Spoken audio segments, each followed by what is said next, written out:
Tycoons of Small Biz, spotlighting the true backbone of the American economy, the true tycoons of business in America, the owners, founders, and CEOs of small businesses. The show's hosts, Austin Peterson and Landon Mance, are registered representatives of Lincoln Financial Advisors Corporation, a broker-dealer, member SIPC, and registered investment advisor. The views expressed by your hosts, Austin and Landon, are not necessarily the views of Lincoln Financial Advisors. Backbone Planning Partners is a marketing name for registered representatives of Lincoln Financial Advisors. Now let's lean in as Austin and Landon connect with this week's Tycoons.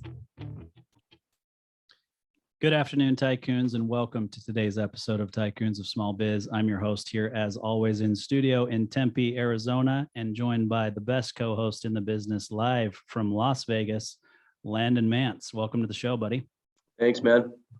Yeah, so Landon's a little under the weather today. You're not going to hear that normal, sexy James Brown voice that you're used to. You're going to get a little bit more congestion from him today, but we are excited to have some guests in studio here today. But before we jump into that, if this is the first time you're listening to Tycoons of Small Biz, we'll just give you a little download on what it is that we do here. So Tycoons of Small Biz is a radio program and a podcast that's put together by small business owners for small business owners.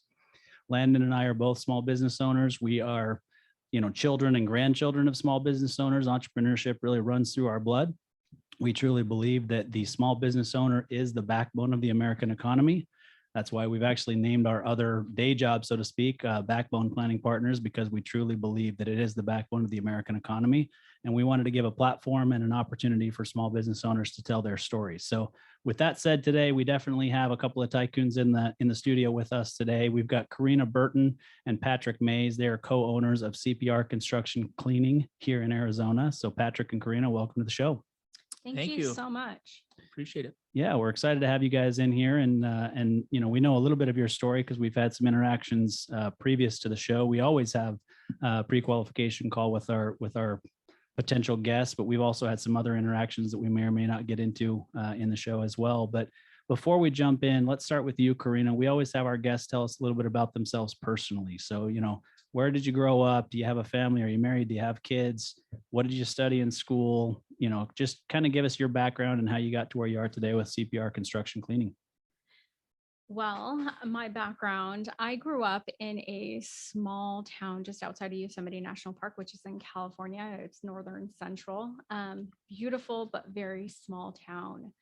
I went to school there until I was in high school, and then I graduated. I was really into musical theater. So I was accepted into the musical theater program at Cal State Fullerton, which is the school right next to Disneyland Anaheim. So a lot of my peers were working there. Go Titans. Yeah. I'm an alum of Cal State Fullerton. Are you really? I am. I absolutely loved that school. When I walked on that campus, I knew that was where I wanted to go. But early on, I didn't foresee myself. I didn't, go to that school having a relationship, but I ended up getting married really, really young. I was 18 when I got married, or when I got engaged, and then 19 when I got married. So I started my family life actually quite early. I was 19 when I found out I was pregnant, and then 20 when I had my first daughter. So for 10 years, my 20s, I had 3 beautiful children, and I was a stay-at-home mom. So it's kind of a fun story to share with people, throughout the industry about, you can accomplish your dreams, even though maybe initially you didn't start off that way.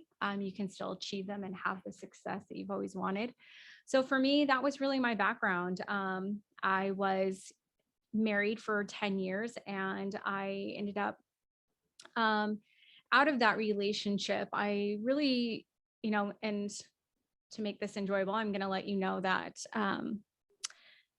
I felt like I wasn't supported at all, right? Like I don't want to just come out of the gates and be like, this is my story, but really I didn't feel supported at all. So I made a decision, became a single parent of 3 daughters, no college education, no real work background. And that's really how I started my journey. And I got into sales and business development. And over the last 10 years, it was a grind of learning how to be a single parent, be successful, and try to become an entrepreneur. I had 2 other entrepreneur experiences, and both did not work out very well. I definitely experienced a lot of knowledge, but a lot of loss financially. And, what do they say? Through the ashes is when, the roses are, bloom. And that is literally 2 months after where I felt like I had hit rock bottom. 2 months later, we created CPR Construction Cleaning.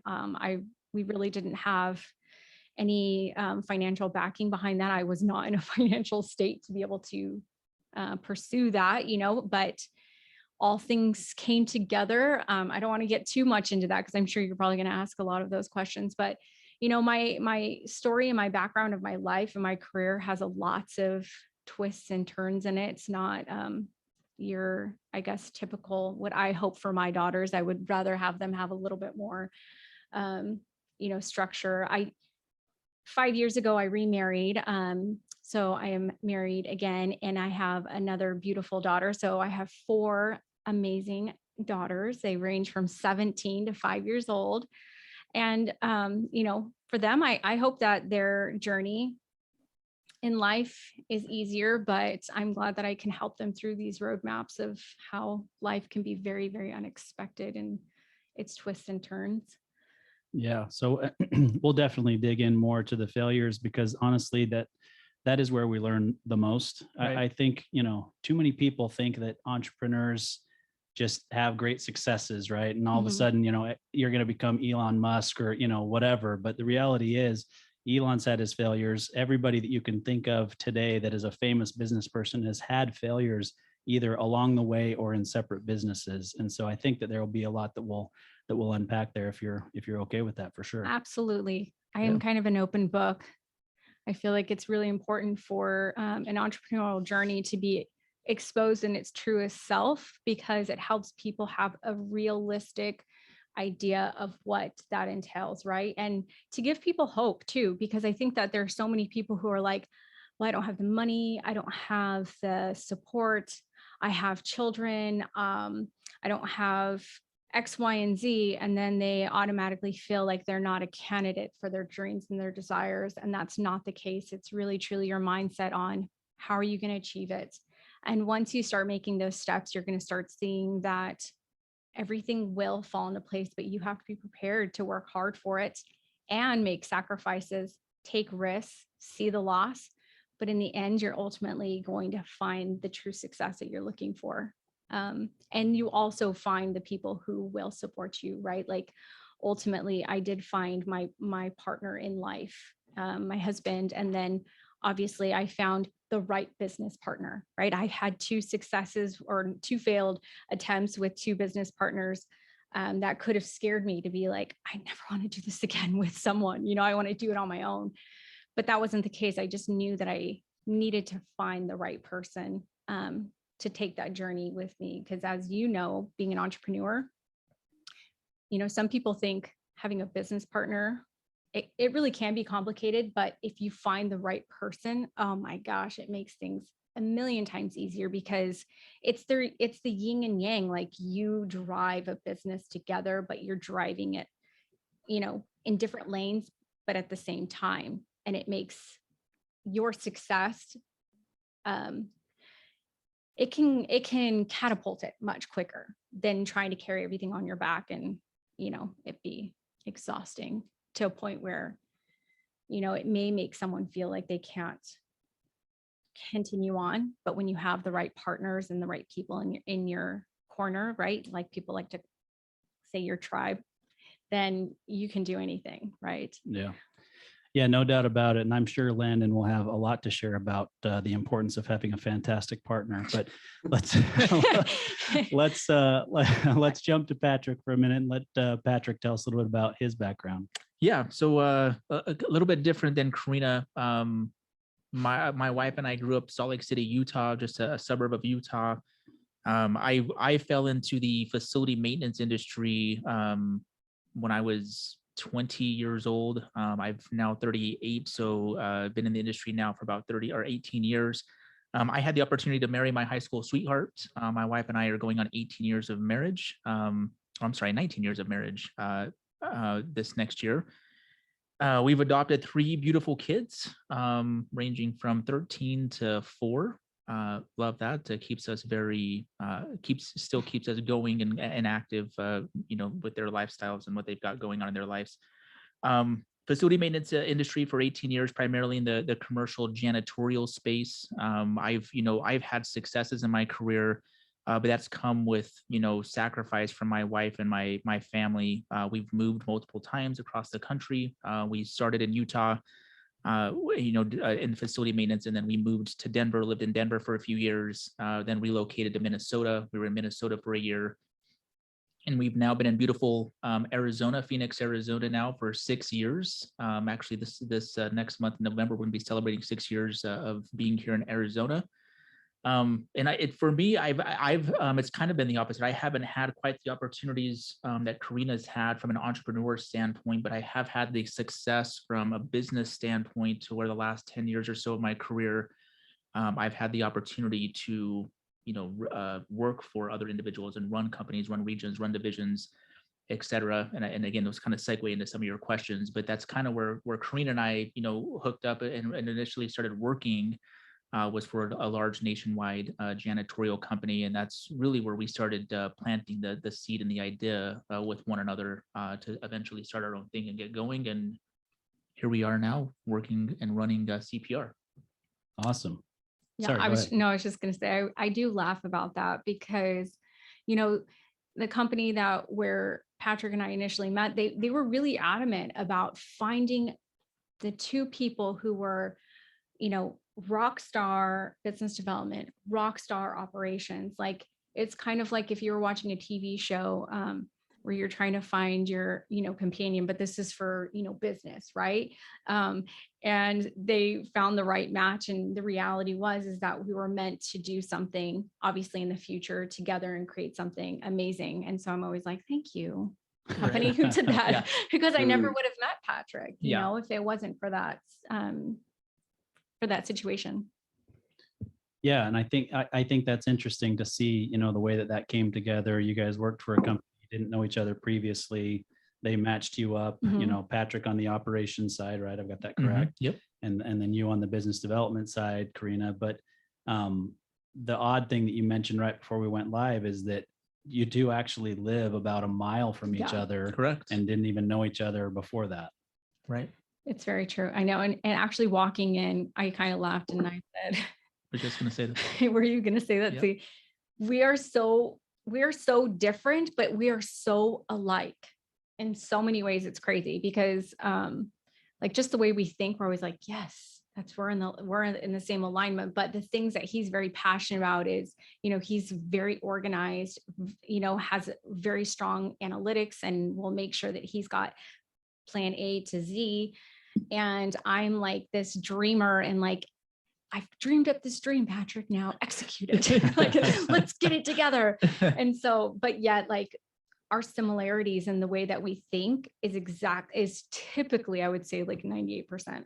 We're always like on the same page. And even if we don't initially see the same, if we're having some kind of different, like a difference of opinions, we'll talk about it. And then we'll always see the other person's perspective.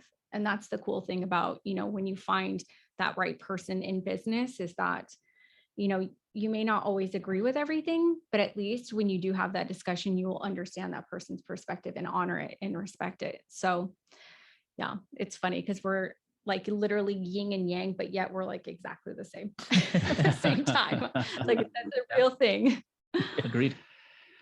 Yeah. So so I want to get into this a little bit, but Landon, why don't you talk a little bit about how our partnership came together and the similarities of their story with ours, and then we'll talk about the history of your company and you guys getting started. How's that sound? Yeah, for sure. Sounds good. Yeah, so similar to you, Corina, I've had I've had not multiple, but I had a horribly failed business partnership a couple years ago. So I was kind of under that same I guess fear, if you will, of getting into a new partnership with somebody. But yeah, I mean, similar to what you said about, about Patrick, when you find somebody to partner up with, you're going to realize that clearly there have to be similarities between your personalities and your business style and your approach and your vision to building. But at the same time, there also has to be those stark differences, because people are good at doing, different things. And that plays out, really well with Austin and I. We have been getting to know each other it's been probably close to 6 years now. And, we just formalized our partnership earlier this year. We kind of informally were partners last year, but we made it official when we merged our practices together and rebranded under the same name. But yeah, I mean, I think I just agree with everything that you said. You have to have those differences because, one person is typically that person that has this vision and, has the shiny object syndrome. Yeah. And the other person is the one that lassos them in and pulls them back into reality, but also helps to move things forward in a really positive, cohesive, direction. So, yeah, my hat's off to you guys, and you guys have a really cool story, and I'm excited to unpack it a little bit further. And on that note, one of the things that I think is really unique about you guys is that I guess technically you would still be considered a startup because you're only what, 1 to 2 years old? Just over 2 years. Yeah, August we celebrated our 22 years. Yeah, right. Okay. So, I mean, in the business world, you guys are still kind of brand new, but the difference is that you guys have had some pretty significant success in these 2 years. So that's why it's really unique. You're still a startup. You guys have seen some tremendous growth over the last 24 months. And now you're kind of in this stage where you're continuing to grow, but you're also exploring other opportunities to support you guys, in that growth. So before we kind of unpack any of that, let me just ask you guys so everybody knows, who is CPR Construction Cleaning, and what do you guys do? CPR Construction Cleaning. Well, everyone always asks about our name, but I mean, we had a lunch one day. So I'm just going to talk about the generics of like what people always ask is, what does CPR mean? So obviously it's Corina Patrick, and we just had lunch and we just were like, let's come up with this name. And we just like CPR Construction Cleaning. Okay. We literally, that is as simplistic as it gets. Correct. We still need to come up with a really good R that's going to really like make it an even more wow story to it. But I kind of laughed and I was like, it makes sense. Like, we're here to revive construction cleaning, because the reality is construction cleaning has been a niche market that people have overlooked for decades. And we have come into this space to specialize a cleaning that really needed some TLC. And we wanted clients to stop having this low expectation, because really that's all they had. So, when you're expecting a 75 to 80% quality clean, you're just kind of like, okay, well, it is what it is. What can I do? And, we've had clients where they, would prep their clients, just so you know, it's not going to be as clean and meticulous as you think it is. So you're going to probably have to hire in someone else on the back end, because this is as good as we're going to get it for you. And so, at this lunch, I want to be Mrs. Chatty Cathy over here, but so you can chime in whenever you want to. But I had brought it up to Patrick because I had left the, partnership that I was in, and my background is in restoration services. I didn't say that initially. Most of my career has been in emergency restorations. So for me, having these job opportunities that were essentially, I guess people would consider them as one-off, right? Because you have a flood and it really only happens during emergencies, right? Coming into a space that essentially is in the same style, it doesn't have reoccurring contracts. It didn't scare me, right? Like I've sold millions and millions of dollars in restoration services. So I'm like, when I'm thinking about this concept,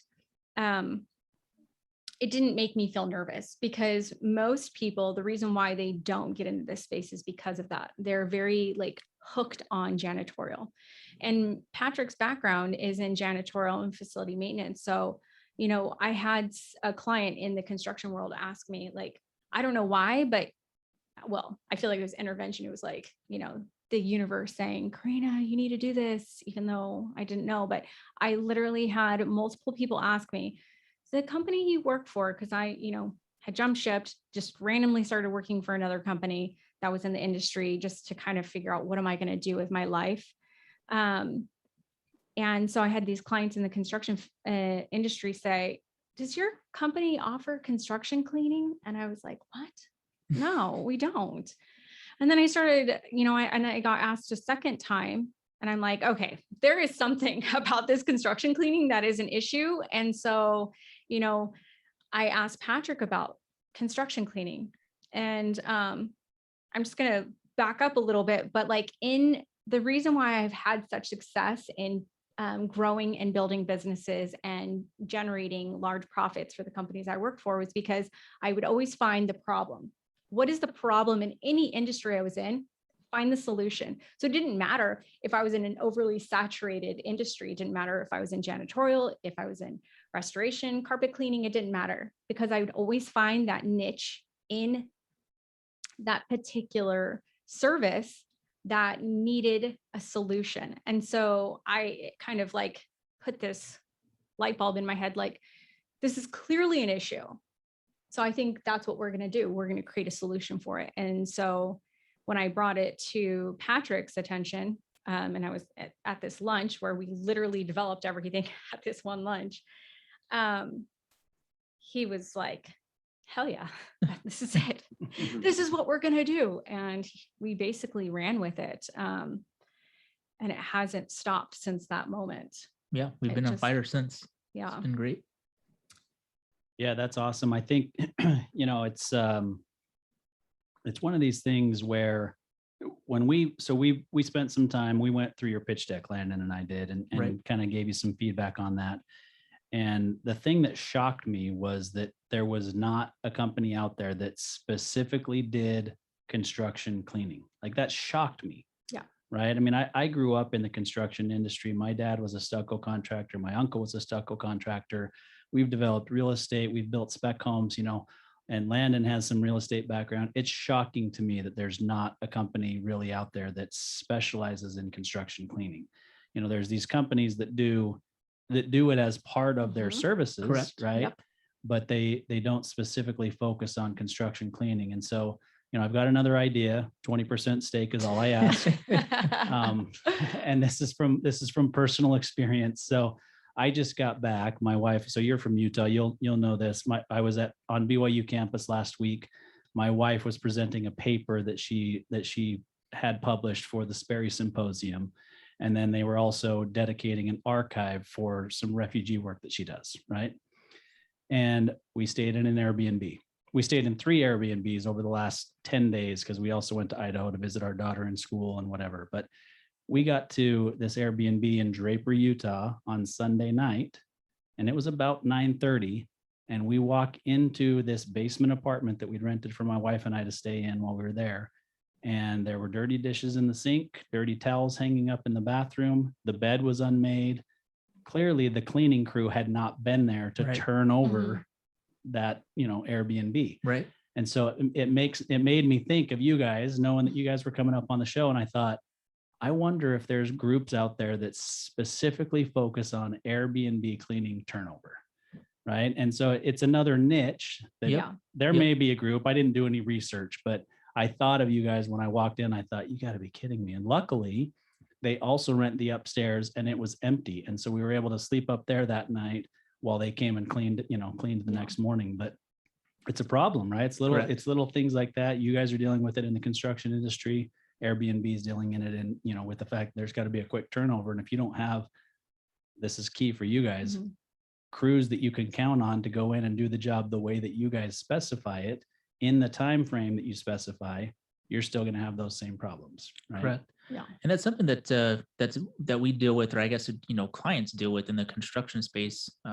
Austin, as you say that, is I know people. My mom actually runs a business up in Colorado. She lives in a small town up in Colorado, and it's her and two of the ladies who run a small cleaning, and that's all they do is Airbnbs, ironically. So my point to that though is most of our competition, when we think of our competition, it's usually smaller mom and pop companies who can't handle the volume or the type of projects that we're doing. And I really believe that's another reason why we've had the success. I mean, most of the big projects that you guys see here in town, in Phoenix anyways, and probably Utah as well, when it comes to construction, we're on it, or we're going to be on it, because there are not companies who are well equipped to be able to handle larger projects, right? So anyway, that's part of the reason we've had the success we've had.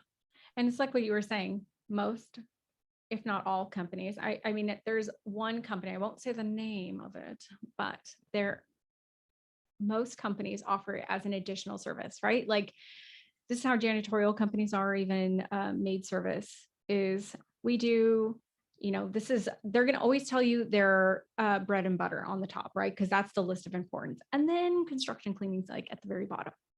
And that just goes to show though, where the importance is. So if they're busy, if they don't have people, guess who's going to be considered less important for them? It's going to be construction cleaning. So, the quality isn't there, but not only is it that, people are not looking at it as a specialized trade, is that, and I like to try to explain this to my clients like this, right?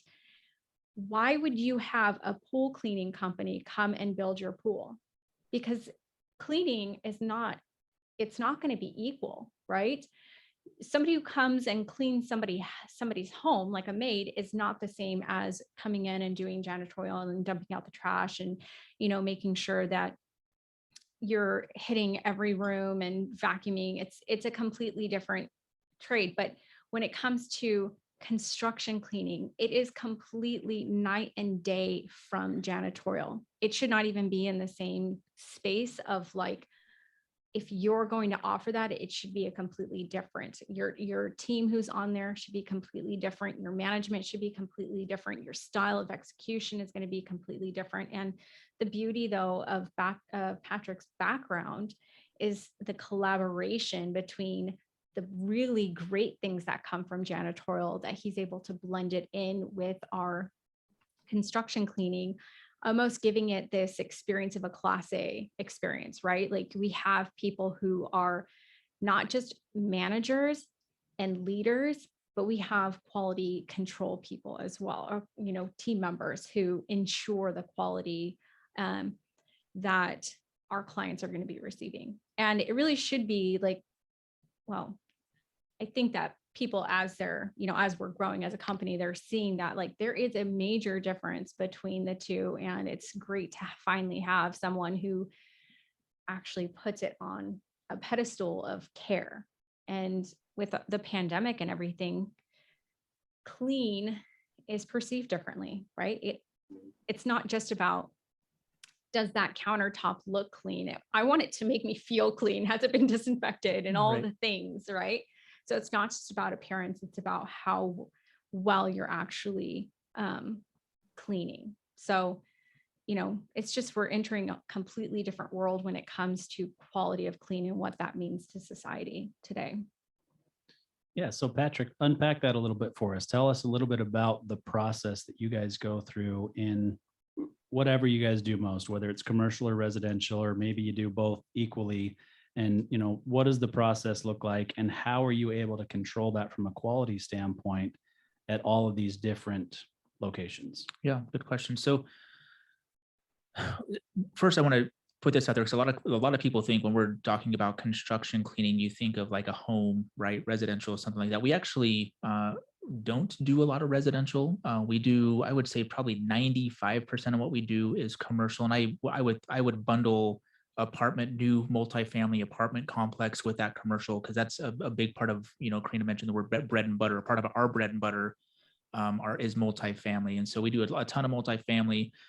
From a process standpoint, quality control, as Corina mentioned, first of all, when it starts with our frontline staff, right? Our frontline staff, they really are everything to us. I mean, it's without those, those men and women mostly, we wouldn't be able to do what what we're able to do and offer the services that we offer. So number one is, making sure that we have the right team and the right people, being able to execute the actual work and meeting the expectations.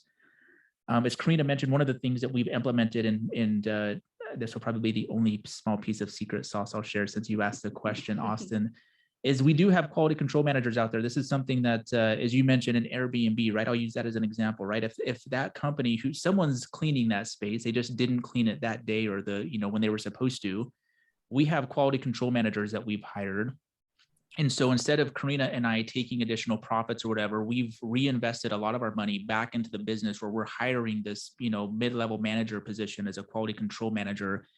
And we have managers in each of our major markets where they're going around, and their job literally is to ensure they're going by job, making sure that quality control is on point. They're auditing, inspecting the location, the project, they're walking through.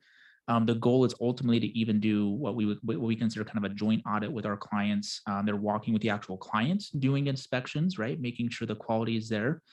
But it's to ensure exact situations, as you mentioned, as the Airbnb, is so that, a client doesn't show up tomorrow morning and say, what the heck, CPR was supposed to be here yesterday and nothing was cleaned, right? So that's kind of our safety net, if you will, from a quality perspective, is that we have this layer of quality control managers that are out there that are ensuring, and again, we're trusting the process that our cleaners are out there doing what they're supposed to be doing, and they're being paid to do a job. But just to ensure that we're, and Corina on her side, but when she's out there, selling the business and telling clients, hey, we're the best, right?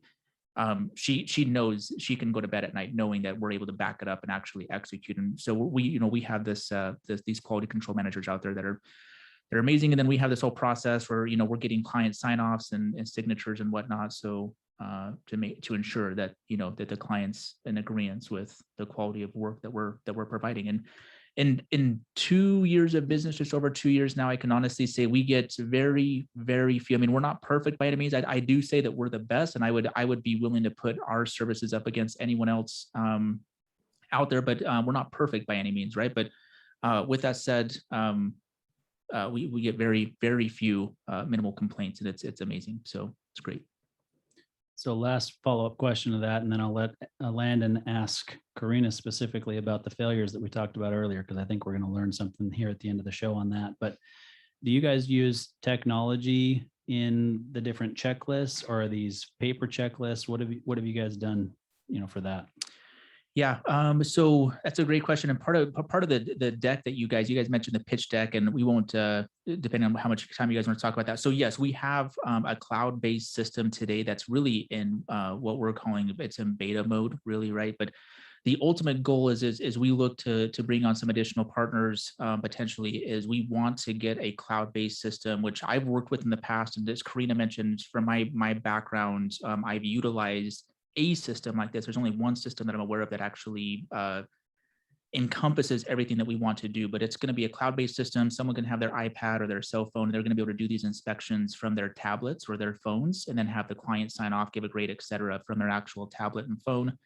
But today it's a kind of combination of both. While we've got that in beta mode, and then a lot of it is just paper trail right now. But the goal is we are moving over to where that's all going to be cloud-based. Awesome. Yeah, I got one follow-up question for you, Patrick. Excuse me. Why do you guys take it to the level that you take it to when it comes to ensuring that you guys are doing what you say that you're going to do for your clients? Why do we take it the level that we take it to? I mean, that's a good question, Landon, but honestly, my initial responses is when you do something or you put a goal out there to go do something. I mean, if you're not going to give it your all and be the best, I mean, why do it at all? Right. So I mean, that's a really good question. And just kind of my initial thought is, Corina and I going in business together and starting this business. I mean, if we're not going to be the best, I don't know why we would do it. Right. And again, for us specifically, we feel like we are kind of blazing a new trail. Now we're not creating a new will here. I mean, again, someone's been doing construction cleaning for all these years, but like Corina said, the bar has been set so low that all we're trying to do is really, reset the bar and expectations when it comes to this specific industry. But yeah, I mean, that's, my initial thought is, if you're going to set out to do something, why not try to be the best or be the best? Yeah. I mean, if you're going to come, if for us, we came in and said, we're going to be a solution to a problem. I'm going to do my damnedest to be the best solution possible. But not only that, there is opportunity for evolution and growth within our company, which we have been creating. And you probably saw in the pitch deck in regards to our sustainability and environmental waste. And that's something that we're really passionate about as well. Knowing that there is a major issue with waste in our country due to construction and, utilizing technology, which is, where we're moving towards having that be a major component in our business. It's going to be able to track that for other GCs to help them to, for them, it's going to be more clout, more, so they can use it on their, when they're trying to win bids and things like that. But also, for us as a company, it's, if we have the opportunity to be a solution in regards to construction cleaning on every level, then that's what we're going to be. And that's what will always differentiate ourselves from anyone else in the industry. So I don't pretend to know very much about construction. Austin and I have several clients that own, successful construction companies. So I'm familiar with it on the business side, but not so much on the rolling up your sleeve, getting your shoes and jeans dirty, doing the work. I can barely hang a picture on my own. So that's really why I partnered with Austin. But I can confirm. So yeah, Corina, maybe just for a second, share with us like what it is that your team of folks that are out there, boots on the ground, actually doing the physical work of construction cleaning. Like, what are they actually doing? In my head, I envision, some men and women with those brush hole brooms, sweeping up the concrete floors into piles and, taking it down to the dumpster. But I really don't know what that consists of. So why don't you kind of share with us what they're actually doing in the work and maybe the different phases of a construction process and the work that they're doing in those different phases, or just however you think it's relevant. Yeah, of course. So it's really going to be very dependent on the project itself, but, to kind of give like a big overview of what a large project would consist of. Let's use a multifamily project. They're going to require a initial clean, which is going to be called a rough clean, right? And that's really just dust, knocking the dust off the walls and making sure that it's, the dust is controlled in the space, because you'd be amazed when you're walking into these spaces, how dusty. I mean, it is like a couple feet of dust just from the debris and everything around the area of how bad it can really get. So having these different stages of clean before you get to a final clean, which is right when it's about to be move-in ready, it's really important. So, our crew has to be able to maneuver around other trades that are going to be there, right? You have your drywallers, you have your electrical, your plumbing, and for them to know, this is the area we need to come in and do the cleaning. Just utilizing basic tools, and when it comes to, wiping and cleaning, and, making sure that the window sills are, tidy enough, but it's not going to be a perfect stage. It's not, you're going to come in and still see fingerprints and things like that. It's really just controlling the dust in the area. And then when you get on to the second phase, which is a final clean, that's when you really come in and you start doing all the detailed work and making sure that the floors are meticulous and there's no mop marks and the windows are cleaned. And, depending on what they're looking for specifically, if it's exterior windows, then we'll have specialized window cleaners that are on our team that will come and do the exterior window cleaning.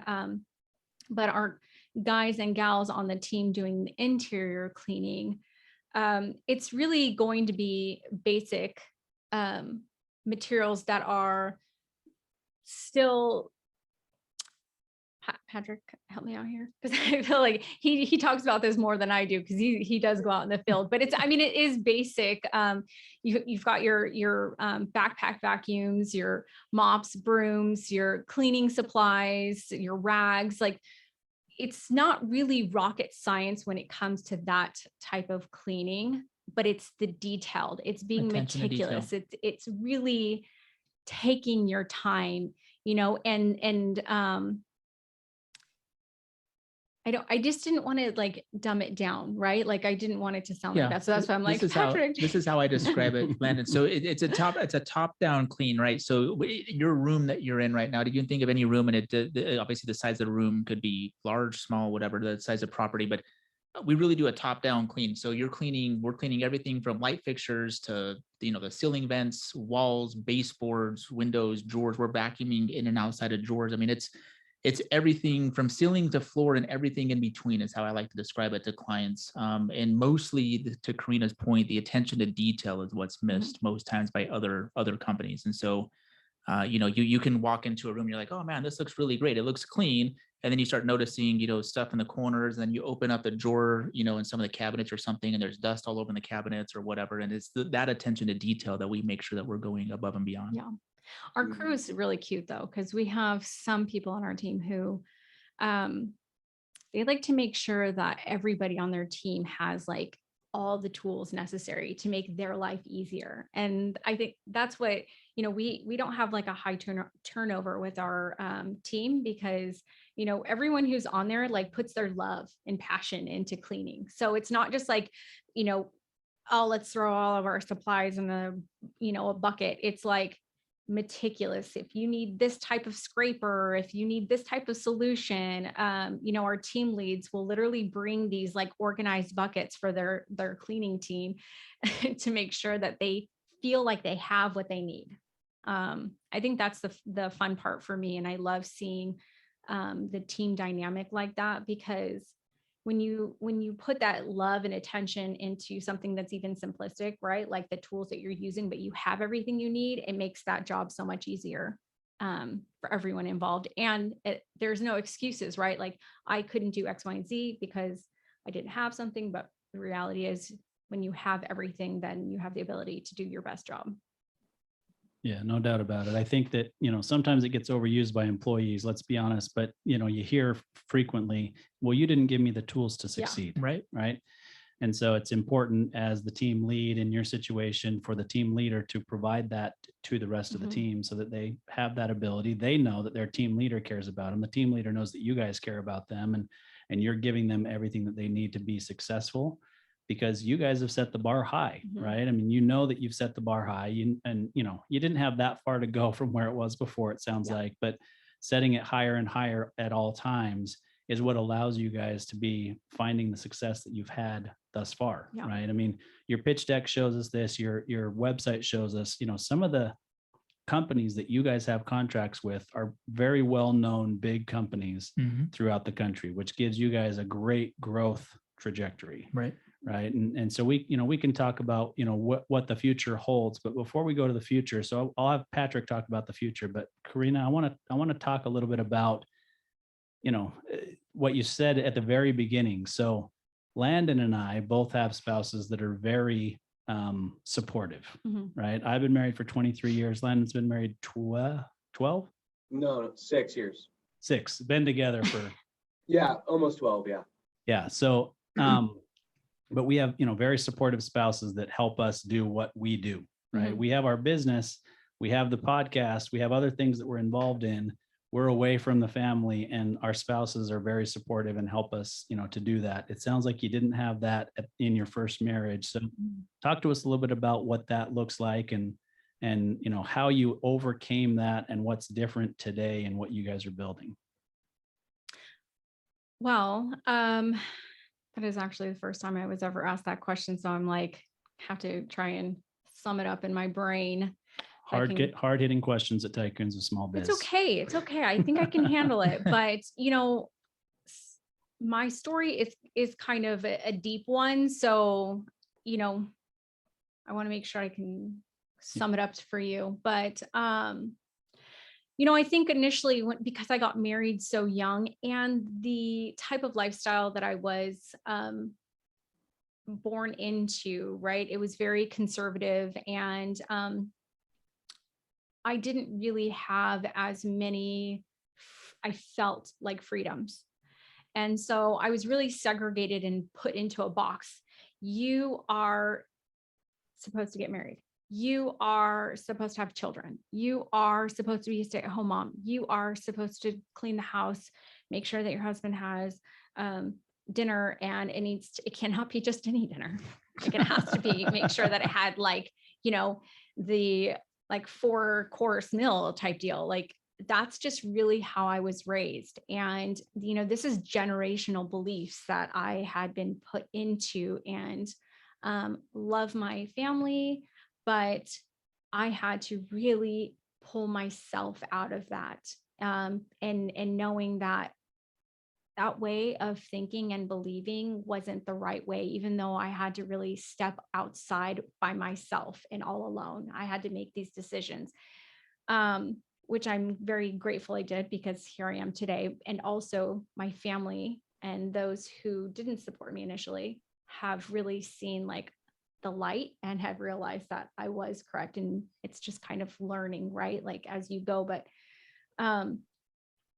so when I started to try and get out of this, this concept of this is who I'm supposed to be, but yet there's something inside of me saying, you have so much more to give.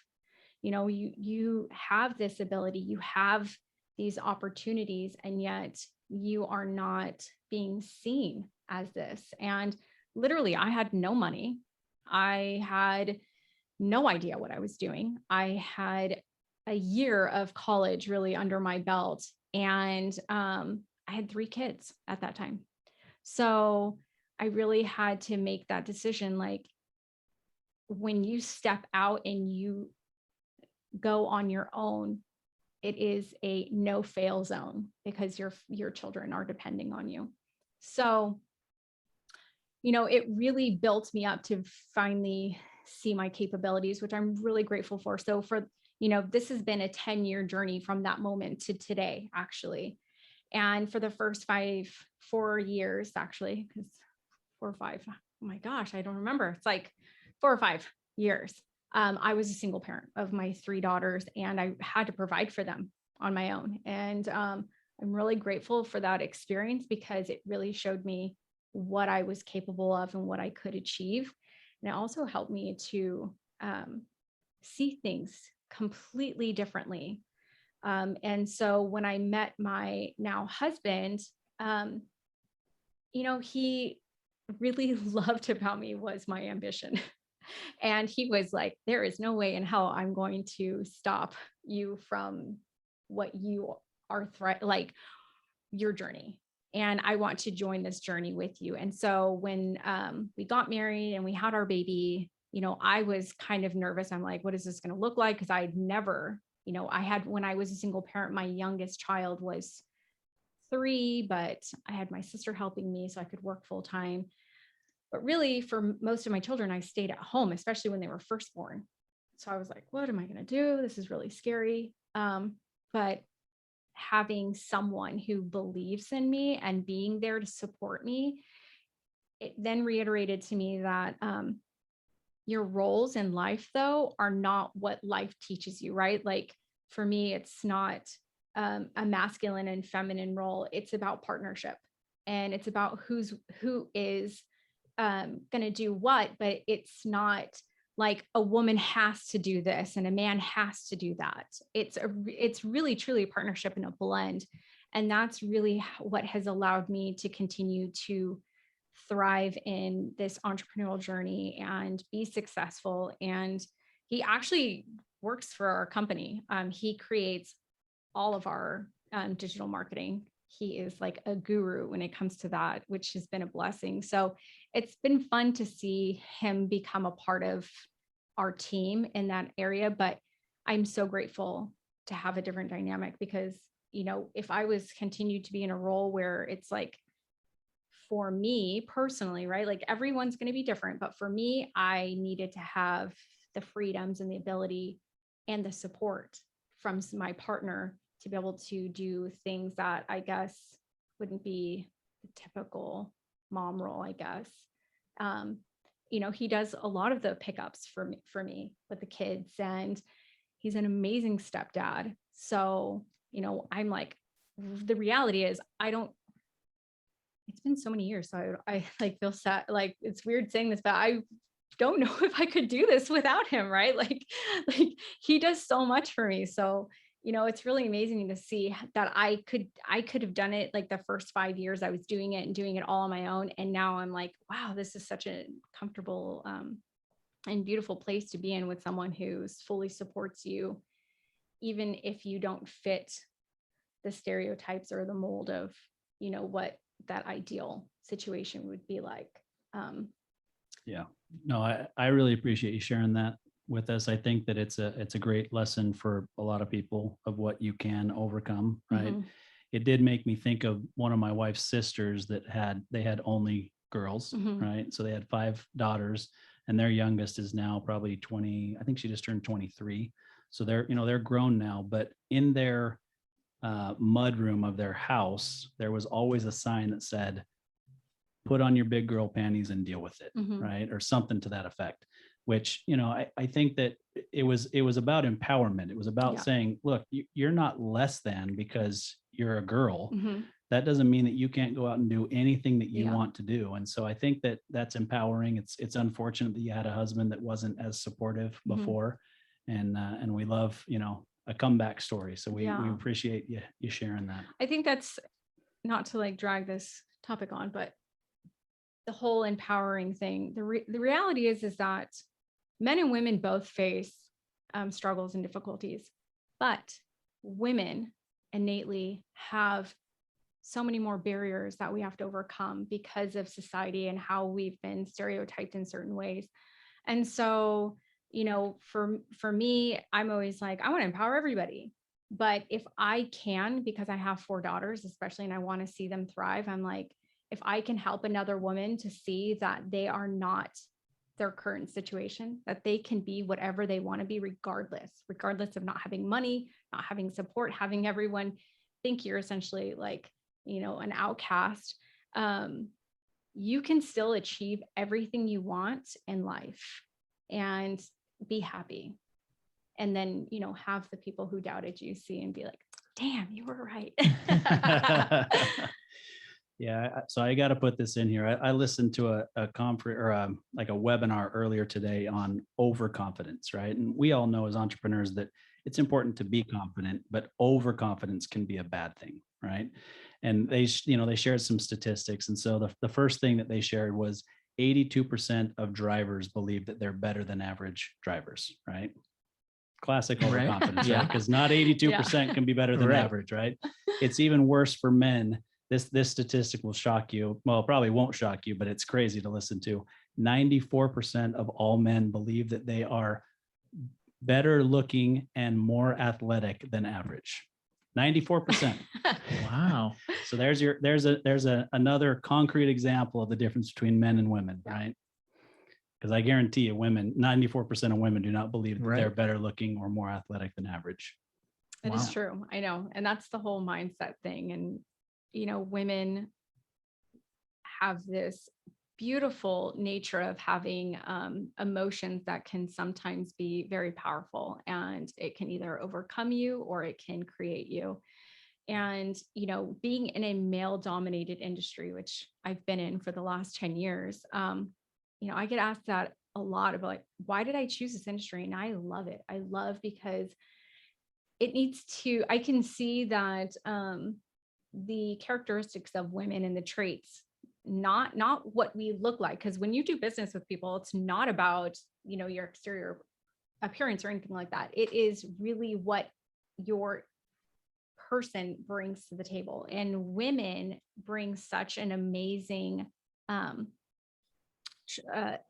characteristics and opportunities and differentiations that construction world really, really needs. And I really feel like they're embracing more and more as well, because, for such a long time, men are always told like, don't show your emotions and you have to be like this and you have to be like that. And I don't know if you know the statistics, but actually construction is one of the highest rated in suicides for men in construction. And it's because it's been, considered this good old boys. That's how it is. You are a man. You cannot be a certain way. And to have women though in the dynamic and being like, bringing that emotion and it being a normalized thing. Because, emotion doesn't mean like crying and freaking out. It means just being able to embrace like love and compassion and understanding. And women do have the innate nature to have that more freely versus, I don't want to say all men, but some men. Yeah, no, definitely. So we are running short on time, but since the producer stepped out and won't stop the recording anyway, we're going to go on with one more question. And I will make a quick comment. So I used to own a residential and commercial painting franchise. And the general manager that I hired to run the company for me that did a fantastic job, because I had, this is what I focus on for my company. She was amazing. And I've had multiple companies where the managers are way better as women than men in male driven industries. So I just think the stereotypes need to stop for sure. Yeah. Right. So quickly, Patrick, just give us a snippet of what the future looks like. And then what I'm going to throw out there that we should have you guys back on in probably 9 to 12 months and tell us where you are. Because at that point, you guys will have, that would be exciting. You finished your raise and you guys will be in a completely different, stratosphere at that point. So. Yeah, absolutely. So you've thrown out the term pitch deck a couple of times. You just mentioned raise, right? So we are currently looking to raise some funds as our goal right now, we're currently operating in 6 states here in the Southwest: Arizona, Utah, Colorado, Nevada, California, and Texas. We are wanting to expand nationwide. And part of that expansion growth right now, and something we're in talks to possibly doing, is franchising the business. So in part of that, we are looking to raise some investment funds, bring on some investment partners, which will help us be able to obtain those goals. So that's ultimately our goal right now. Our goal is the sky's the limit. We started something 2 years ago, which I feel like both of us weren't quite sure how fast this thing was going to take off and how big it was how quick it was going to go. But my point is now that we've actually grasped it and wrapped our arms around it, we're along for the ride, and we want to take this thing as far as it'll go. And right now we have clients on the East Coast, from New York to Florida, Georgia. We have multiple clients reaching out, asking for services and to take our services to the East Coast. And so that's what we're focused on right now. And so, yeah, that would be amazing to be able to come on in 12 months and to be able to look back and especially listen to the recording and say, wow, look how far we've come just in the last 12 months. Because to even look back 24 months ago, when we were sitting at a coffee shop 24 months ago here in Tempe, actually at a Starbucks, when we first decided, okay, like this is real. We both just quit our full-time jobs to be entrepreneurs. And to think about that and where we are today is amazing. So, yeah. Yeah, I think it'd be great to have you back. So Landon, bring us home. I tried to protect your voice as much as possible. So Yeah, appreciate it. Yeah, wow, that was incredible, guys. You guys have a really unique story, and honestly, I wish we had another 30 minutes to an hour, to continue it, but we will certainly have you guys back on. But just before we wrap up, guys, why don't you just tell us all where we can track you guys down, maybe as individuals, but also as a company, so that people can find you if they want to. Oh, I was going to let you kick it off, Patrick, but I guess I'll go because you gave me the eyes. That's your thing.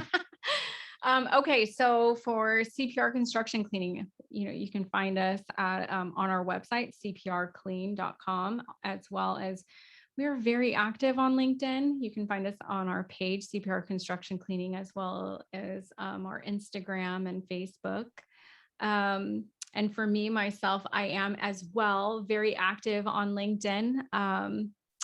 I am always promoting equality in all people and opportunity. So if you're interested in that kind of conversation, then definitely join my page.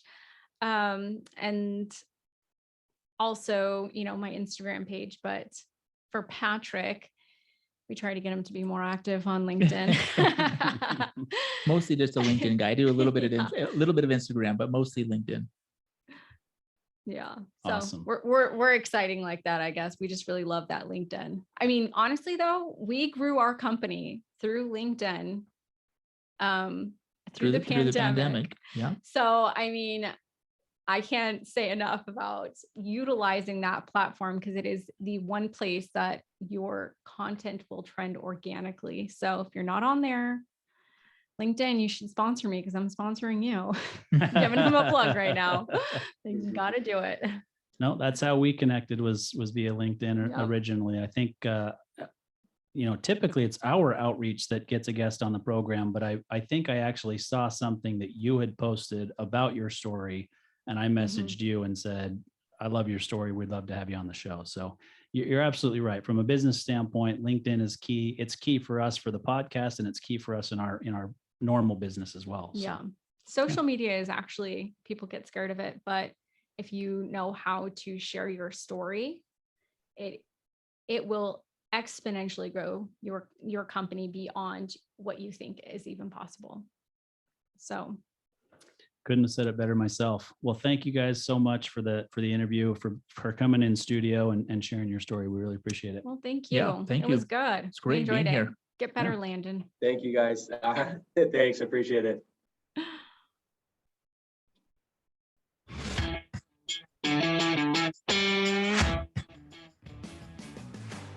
You've been listening to Tycoons of Small Biz, proudly hosted by Austin Peterson and Landon Mance.